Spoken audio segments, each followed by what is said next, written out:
लहान असताना आम्ही असंच मैदानामध्ये मी आणि माझा मित्र अनिकेत असंच पतंग उडवत बसायचो. एक क्षणासाठी मला तो बालपणामधला तो क्षण आठवला. बघा हा जो पोरगाटा घेऊन चालला ना पतंग, असं मी घेऊन जायचो आणि तिकडं अनिकेत हातामध्ये मांजा पकडून असायचा.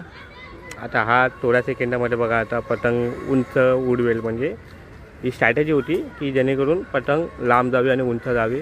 आज मकर संक्रांती आहे, त्यानिमित्त आज भरपूर पोरं मैदानामध्ये पतंग उडवत आहेत. एक क्षणासाठी तो बालपण आठवलं. आई शपथ, अक्षरशः डोळ्यातून अश्रू येत आहेत की हे आता धावपळीमध्ये जे आपलं जे बालपण होतं ते कुठं हरवलं मला असं वाटतं.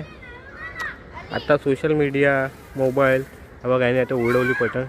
त्याच्यामध्ये आपलं सर्वांचं बालपण म्हणजे आताच्या यंग पिढीला हे माहितीच नाही. पतंग काय, गोटा खेळायचं काय, घोडे आणते.